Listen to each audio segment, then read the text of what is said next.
The oldest and strongest emotion of mankind is fear, and the oldest and strongest kind of fear is fear of the unknown.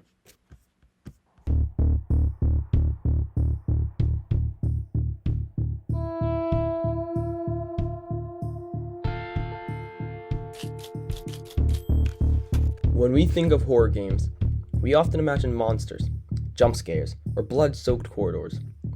Titles like Resident Evil, Outlast, or Silent Hill thrive on visual terror, gore, and immediate threats.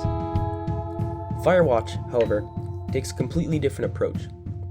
On the surface, it doesn't even look like a horror game. It's bright, colorful, and peaceful.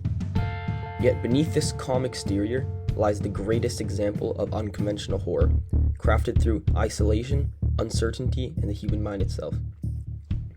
Firewatch is horror disguised as a serene wilderness exploration, and it proves that fear does not need to be loud or graphic to be effective.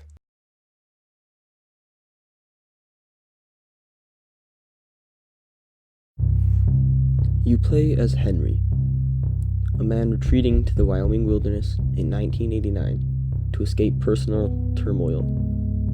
His job seems simple: watch for fires and report danger. Unlike traditional horror games, where threats are immediate and external, Firewatch's forest is open, bright, and seemingly safe. Yet this peaceful setting amplifies tension, turning ordinary moments into suspenseful experiences. In comparison, a game like Silent Hill traps the player in darkness and grotesque monsters. Firewatch instead traps you in your own mind, where the fear is anticipatory and psychological.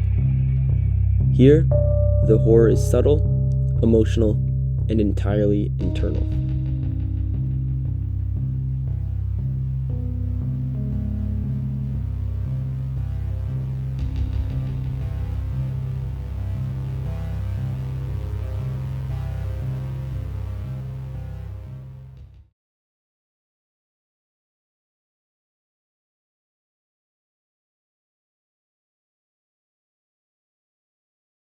Henry is not a typical video game protagonist. He is not heroic, nor powerful, and not especially skilled. Instead, he is deeply human. He is flawed, emotionally exhausted, and running away from a life he cannot fix. This alone already separates Firewatch from most horror games.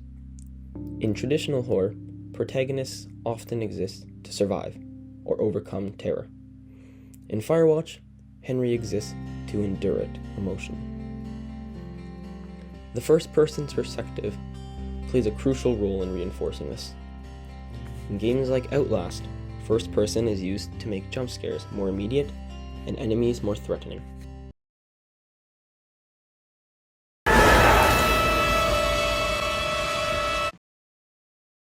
In Firewatch, the same perspective is used for the opposite reason. It limits information. It traps the player inside Henry's head. You don't see yourself, you don't see your expressions, and you don't see how you appear to others. You only experience the world as Henry does, uncertain, alone, and emotionally vulnerable. What makes this especially effective is that Firewatch gives the player access to Henry's thoughts through dialogue choices and journal entries. These aren't just gameplay mechanics. They are windows into his psyche. We hear his sarcasm, his defensiveness, his guilt, and his fear. This emotional transparency creates psychological horror because the player begins to internalize Henry's anxieties. Fear doesn't come from an enemy chasing you. It comes from knowing how fragile Henry already is. This is what makes Firewatch unconventional as a horror game. It does not scare you by threatening your character's life. It scares you by making you understand how easily his mental state could unravel.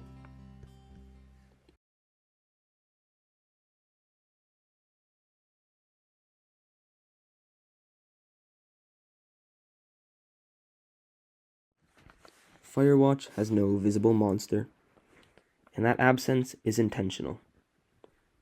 The game's true antagonist is a combination of the environment, isolation, and the player's imagination. There's some guy out here. Some guy? Wait, he's looking at you? Is he doing anything else? I don't think so. Henry, there's something someone should have told you about this area. What is it? It's outside. Come on. The whole thing. And people come and go as they please. It's madness. Yeah, okay, I get it. Look, bumping into someone in the middle of nowhere is part of the fun.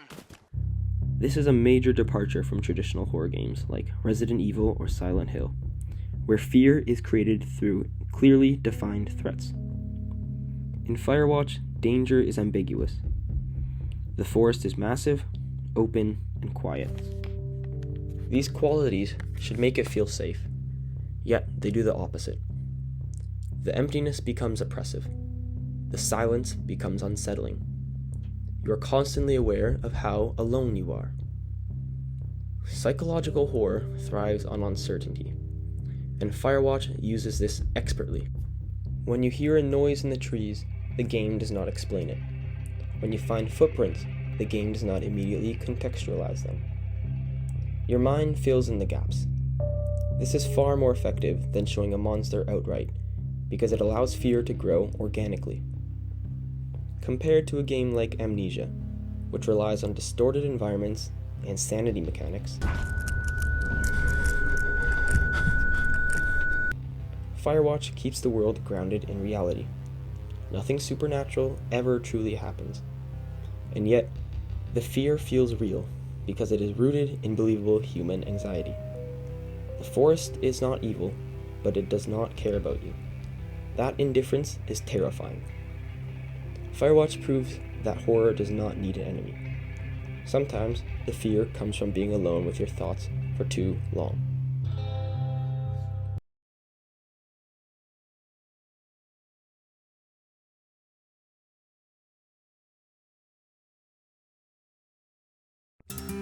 Delilah is one of the most important elements in Firewatch's emotional horror. She is Henry's only consistent human connection, yet she is never physically present. This creates a paradox. She feels close, but she is always distant. In most horror games, supporting characters are either victims or guides. They exist to be rescued, killed, or provide information. Delilah does none of these things. Instead, she becomes an emotional lifeline. The player depends on her voice for comfort, reassurance, and validation. This dependence is where the psychological tension emerges.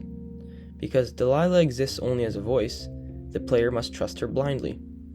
You can't read her body language, you can't see her reactions. You are forced to interpret tone, pauses, and silences. This mirrors real human relationships, which makes the emotional horror feel authentic. The relationship between Henry and Delilah also blurs boundaries. Their conversations can feel intimate, playful, or uncomfortable, depending on player choices. This ambiguity adds emotional stakes. You aren't afraid of losing a character to a monster. You are afraid of emotional rejection, misunderstanding, or abandonment. This kind of fear is rarely explored in horror games, which is why Firewatch stands out as unconventional.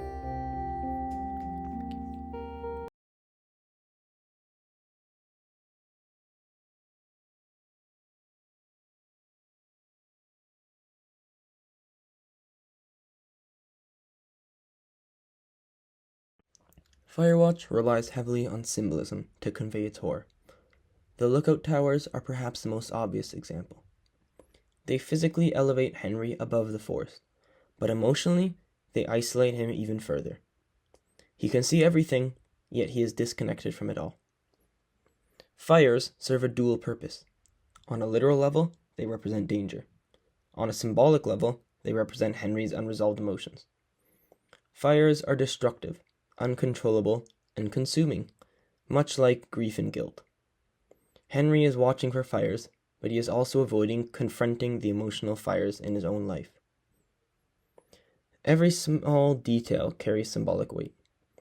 Trails that seem to lead nowhere reinforce feelings of being lost. Abandoned camps suggest absence and loneliness. The recurring act of climbing emphasizes emotional exhaustion. Unlike traditional horror games where symbolism often exists alongside monsters, Firewatch uses symbolism as the primary source of unease. Everything in the environment reflects Henry's internal state, reinforcing the psychological nature of the horror.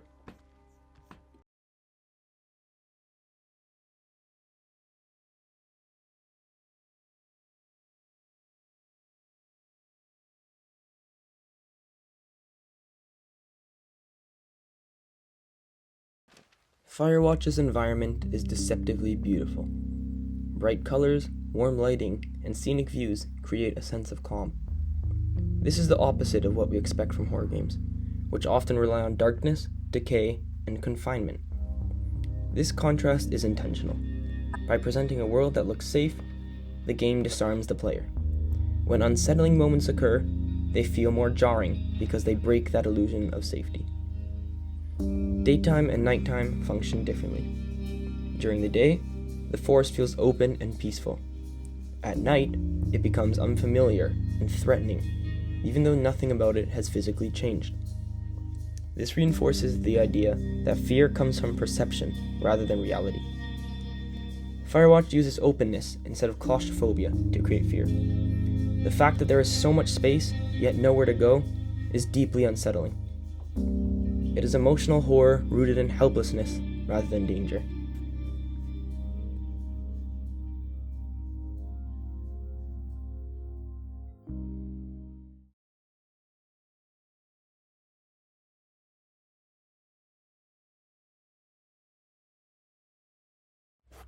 Personally, the moments that affected me most were not dramatic or violent. They were quiet discoveries.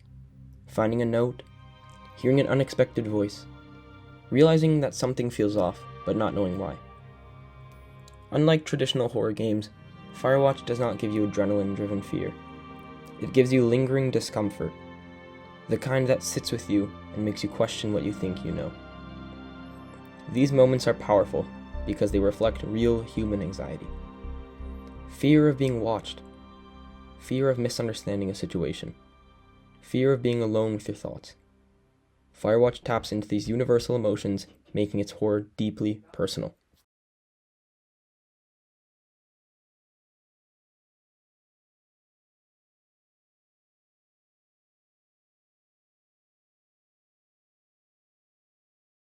The dialogue in Firewatch is remarkably natural. Conversations overlap, pause, and sometimes trail off.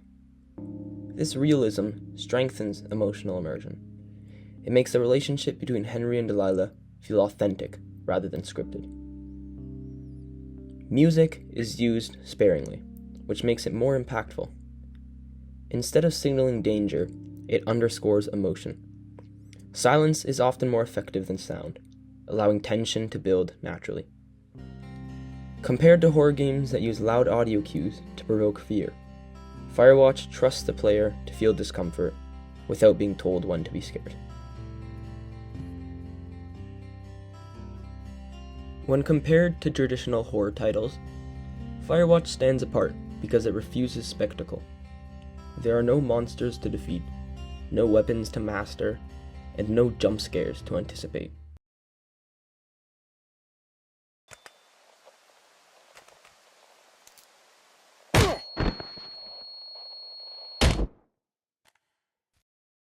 Instead, Firewatch focuses entirely on emotional vulnerability and psychological tension. It challenges the definition of horror by proving that fear does not have to be violent or supernatural.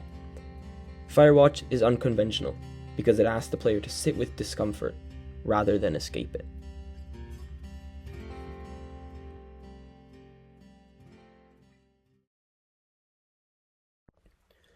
Firewatch teaches us that the most powerful horror comes from within. Through isolation, emotional vulnerability, and psychological tension, it creates fear without ever needing to look like a horror game. By focusing on the human mind, rather than external threats, Firewatch becomes the greatest example of unconventional horror to ever exist. It reminds us that sometimes The scariest thing is not what is out there in the dark, but what we carry with us into it. Thank you for watching.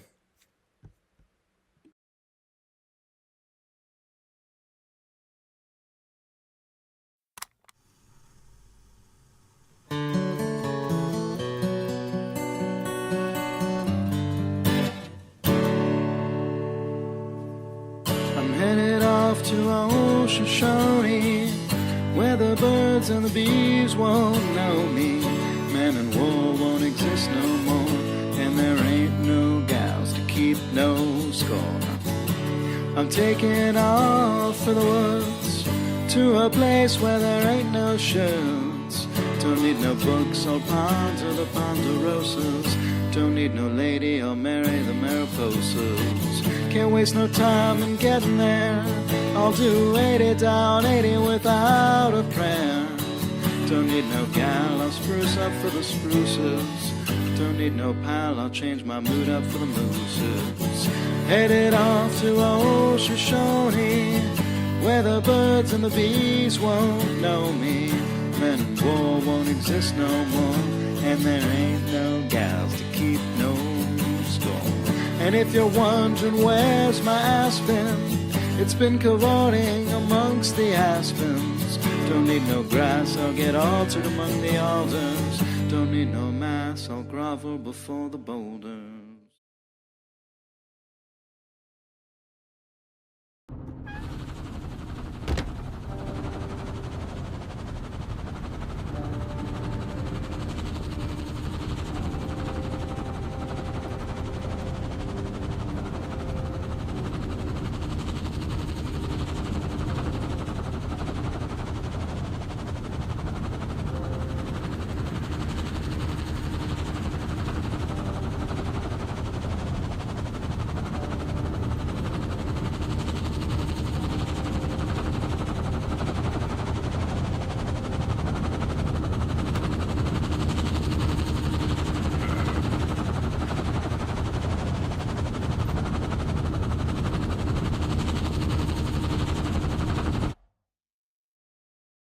Headed off to old Shoshone, where the birds and the bees won't know me.